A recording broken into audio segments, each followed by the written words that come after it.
विद्यार्थी मित्रों, सामाजिक विज्ञान में धोरण 10 अंदर अपने 8मा प्रकरण की बात आगे करशुं। प्रकरण नाम है कुदरती संसाधनों। अगाउना विभाग में आपणे कुदरती संसाधनों, एना वितरण, एना प्रकारों अने एनी अन्य माहिती जोई। आ प्रकरण में आगळ आपणे कुदरती संसाधन रूपे जमीननी बात करशुं। एमां जे मुद्दो छे ए छे जमीन निर्माण। जमीन निर्माण सामान्य रीते भूसपाटीનું ઉપલું પડ જેમાં વનસ્પતિ ઉગે છે તેને આપણે જમીન તરીકે ઓળખીએ છીએ। જમીન પૃથ્વીના પોપડા પરના અનેકવિધ કણોથી બનેલી એક પાતળું પડ હોય છે। એમાં ખનિજો, ભેજ, હ્યુમસ તથા હવા વગેરે મળેલા હોય છે। માટીની નીચે તેમાં મૂળ ખડક સ્તરો આવેલા હોય છે। જમીનનું નિર્માણ મૂળ ખડકોના ખવાણ અને ધોવાણથી મળતા પદાર્થોથી થાય છે, જેમાં જૈવિક અવશેષો, ભેજ અને હવા ભળે છે। અન્ય રીતે કહીએ તો જમીન ખનિજો અને જૈવિક તત્વોનું કુદરતી મિશ્રણ છે। તેમાં વનસ્પતિના વૃદ્ધિ અને વિકાસ કરવાની ક્ષમતા હોય છે।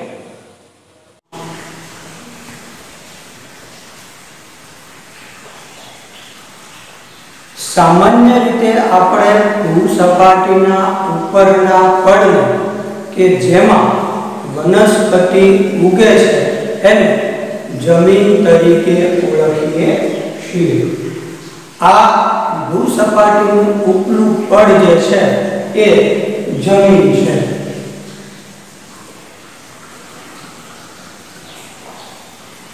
आ उपલું પડ ને કેન્દ્રીય કણો અને ખડક કણોનું બનેલું હોય છે। એમાં અનેક પ્રકારની ખનિજો ભળેલી હોય અને એ દ્વારા જમીનનું નિર્માણ થાય છે।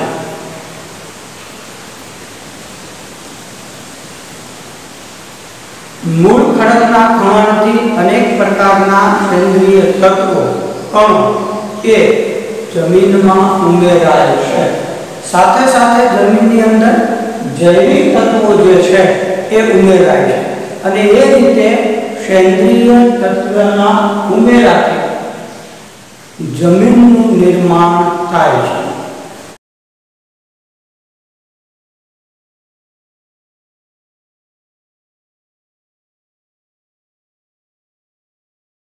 आ जमीनना निर्माण में मूलभूत खड़कोनो फाळो सौथी विशेष है।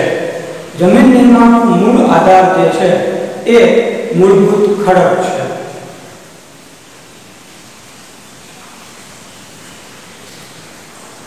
मूलभूत खड़कना खनिजों अने जमीन ऊपर रहेला अन्य जैविक तत्वोना मिश्रणथी जमीन निर्माण पामे छे अने आम पृथ्वीनुं जमीननुं जे उपલું પડ छे ए वनस्पति उगवा लायक बने छे।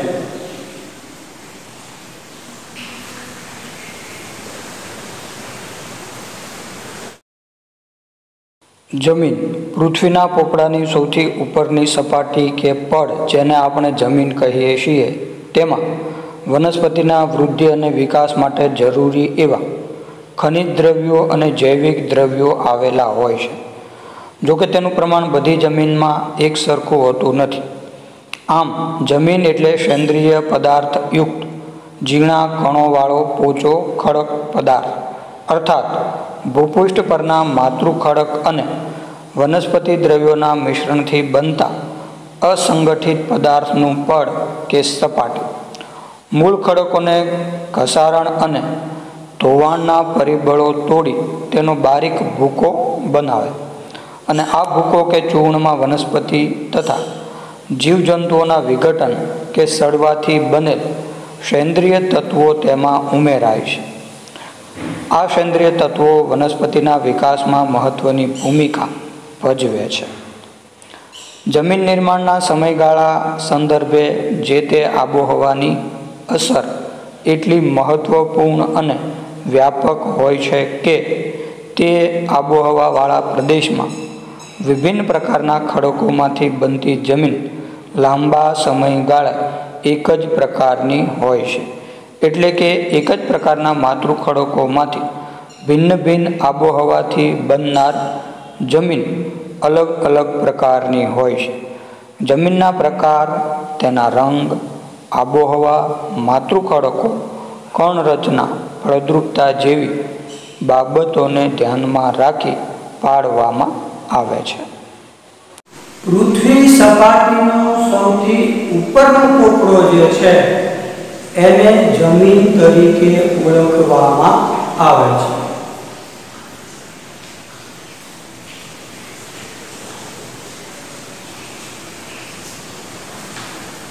આ જે જમીન છે એમાં અનેક પ્રકારના ખનિજો અને જૈવિક દ્રવ્યોનું પ્રમાણ મિશ્રણ હોય છે અને એ મિશ્રણ દ્વારા જમીન તૈયાર થાય છે. ખનિજો અને જૈવિક દ્રવ્યોનું પ્રમાણ સમાન રીતે હોતું નથી, પણ એ વધારે ઓછા પ્રમાણમાં હોય અને એ રીતે ખનિજ અને જૈવિક તત્વોના નિર્માણ દ્વારા જમીનના પ્રકાર છે એ પડે છે. ખાસ કરીને ભૂપૃષ્ઠ એટલે કે જમીનનો જે ભાગ છે, માતૃખડક છે, આ માતૃખડકને આધારે જમીન નિર્માણ પામે છે અને એ રીતે વનસ્પતિ દ્રવ્યો એમાં ભળતા જમીનનો ઉપલો પોપડો તૈયાર થાય છે.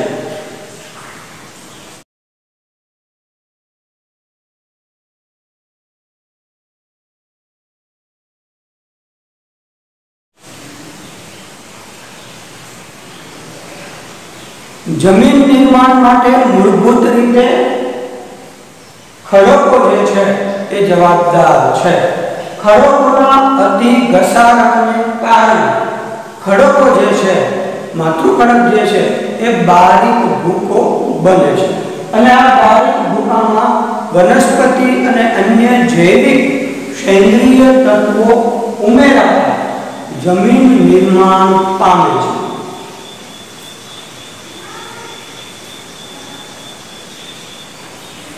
જમીનના આ પોપડામાં જીવજંતુઓ અને અન્ય વિઘટનકારી પ્રવૃત્તિને કારણે સેન્દ્રિય તત્વોનો એ ઉમેરો થાય છે અને આ સેન્દ્રિય તત્વ જે છે એ જમીનને ફળદ્રુપતા આપવાનું કામ કરે છે.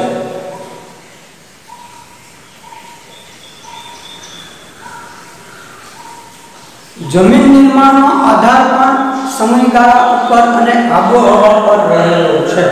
જે તે પ્રદેશની જમીન નિર્માણ એ કેટલા સમયમાં થાય અથવા તો એમાં કયા કયા તત્વો એ ઉમેરાયા એનો આધાર જે તે પ્રદેશની આબોહવા ઉપર છે.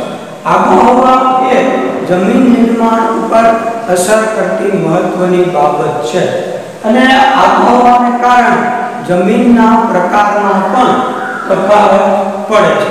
અલગ અલગ આબોહવા અથવા તો અલગ અલગ સમયે અનુભવાતી આબોહવાને કારણે જમીનના પ્રકારો પાડવામાં આવે છે. આ ઉપરાંત જમીનના રંગ, માતૃખડક, ભૂપૃષ્ઠ, આબોહવા વગેરેને આધારે પણ જમીનના પ્રકાર પડે છે.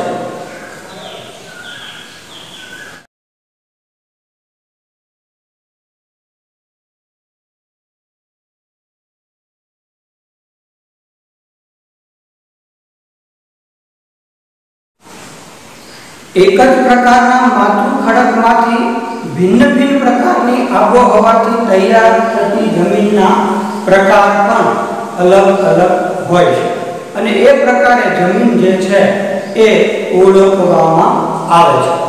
એના અંદર જમીનના જે પ્રકારો પડે છે એ મુદ્દાની વાત આપણે આગળ કરીએ. એમાં જમીનના પ્રકાર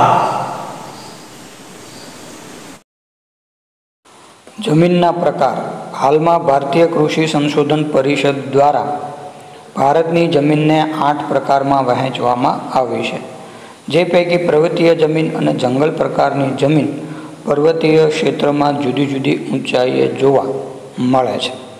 એ જમીનના પ્રકારોમાં પ્રથમ કાંપની જમીન, એના પછી રાતી અથવા લાલ જમીન, કાળી જમીન, લેટેરાઇટ જમીન, રણ પ્રકારની જમીન, પર્વતીય જમીન, જંગલ પ્રકારની જમીન અને દલદલ કે પીઠ પ્રકારની જમીનનો સમાવેશ થાય. જમીનના પ્રકાર અંગે ભારતીય કૃષિ સંશોધન પરિષદે જમીનના વિવિધ પ્રકારો પાડે છે. એમાં આ પરિષદે ભારતીય જમીનને કુલ 8 પ્રકારોમાં વિભાજિત કરી છે. અને એ રીતે કાંપની જમીન, રાતી જમીન, કાળી જમીન, લેટેરાઇટ જમીન, રણ પ્રકારની જમીન કે જંગલ અથવા દલદલ કે પીઠ પ્રકારની જમીન, આવા જમીનના આબોહવા, માતૃફળ, રંગ, પદાર્થો વગેરેને આધારે 8 પ્રકારો પાડવામાં આવ્યા છે.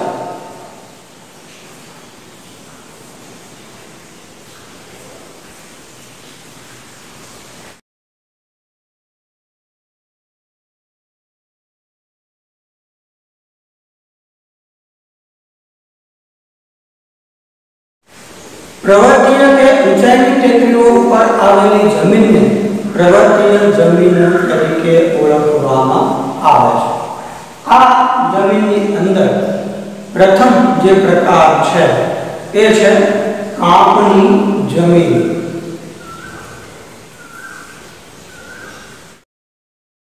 કાંપની જમીન. આ પ્રકારની જમીન ભારતના કુલ ક્ષેત્રફળના લગભગ 43% ક્ષેત્રફળમાં ફેલાયેલી છે. પૂર્વમાં બ્રહ્મપુત્ર ખીણથી શરૂ કરી પશ્ચિમમાં સતલુજ નદી સુધીનું ઉત્તર ભારતનું મેદાન, દક્ષિણ ભારતમાં નર્મદા, તાપી, મહાનદી, ગોદાવરી, કૃષ્ણા અને કાવેરી ખીણ પ્રદેશમાં અને તે પૈકી મહાનદી, ગોદાવરી, કૃષ્ણા અને કાવેરીના મુખ ત્રિકોણ પ્રદેશમાં આ પ્રકારની જમીન આવેલી છે. કાંપની જમીનનું નિર્માણ નદીઓ દ્વારા નિક્ષેપિત કાંપને આભારી છે. આ જમીનમાં પોટાશ, ફોસ્ફરિક એસિડ અને ચૂનાનું પ્રમાણ વધારે જોવા મળે છે, જ્યારે નાઇટ્રોજન અને હ્યુમસની માત્રા ઓછા પ્રમાણમાં જોવા મળે છે. જો આ જમીનમાં કઠોળ વર્ગના પાક લેવામાં આવે તો તેમાં નાઇટ્રોજનની સ્થિરતાનું પ્રમાણ વધારી શકાય. આ પ્રકારની જમીનમાં ઘઉં, ચોખા, શેરડી, શણ, કપાસ, મકાઈ, તેલીબિયાં વગેરે પાકો લેવાય છે. ભારતના કુલ ક્ષેત્રફળના લગભગ 43% જેટલો વિસ્તાર જે છે એ આ કાંપની જમીન રોકે છે. બ્રહ્મપુત્રથી લઈ અને સતલુજના મેદાનો સુધીનો પ્રદેશ જે છે એ કાંપની જમીન વાળો છે. આ ઉપરાંત ઉત્તર ભારતના મેદાનો નર્મદા, તાપી, ગોદાવરી, મહાનદી, કાવેરી અને આ નદીઓના જે ખીણ પ્રદેશો છે એ બધા પ્રદેશો કાંપની જમીન ધરાવે છે.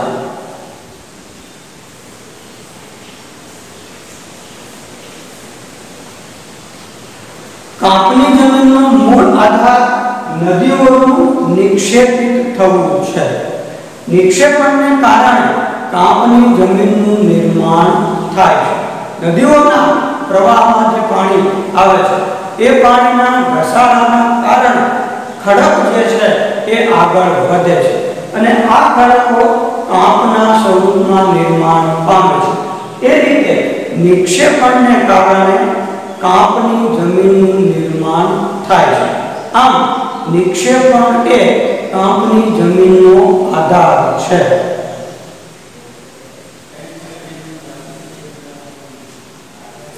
કાંપની જમીનની અંદરના તત્વોની વાત કરીએ તો એમાં મુખ્યત્વે પોટાશ, ફોસ્ફરિક એસિડ, ચૂનાનો પથ્થર વગેરે પ્રકારના તત્વો હોય છે.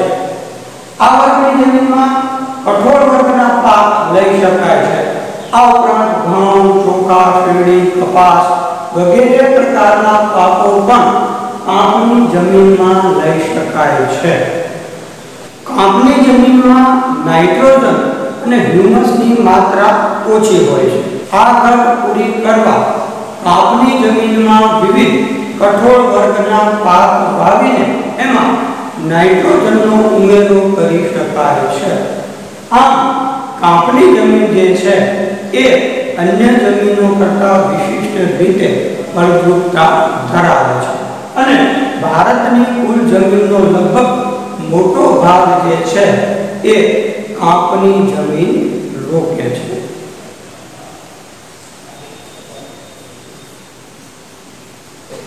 એના પછીનો જમીનનો જે પ્રકાર છે એ છે રાતી અથવા તો લાલ જમીન।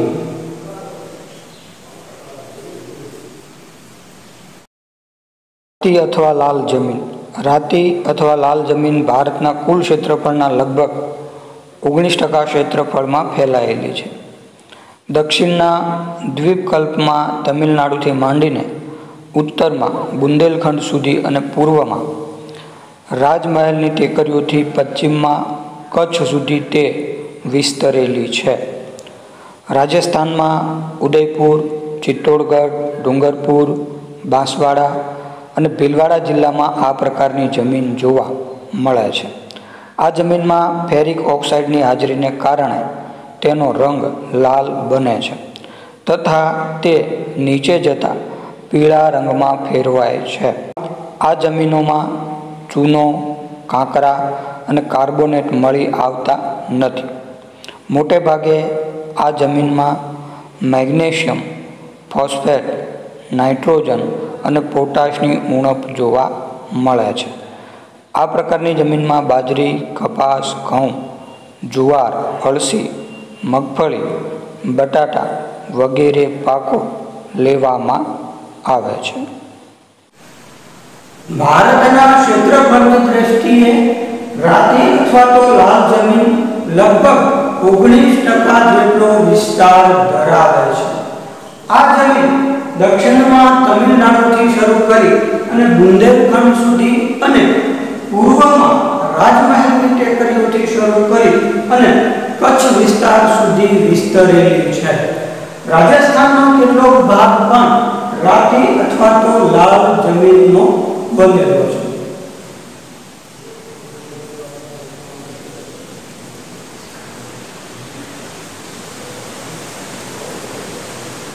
રાતી અથવા તો લાલ જમીનનો રંગ એ મૂળભૂત રીતે ફેરિક ઓક્સાઇડ ઉપર આધારિત છે।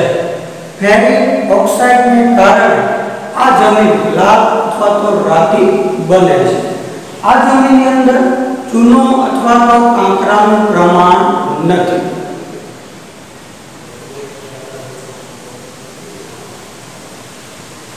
આ જમીનની અંદર પાકોમાં મુખ્યત્વે બાજરી, કપાસ, ઘઉં, જુવાર, મગફળી વગેરે પ્રકારના પાકો લેવામાં આવે છે।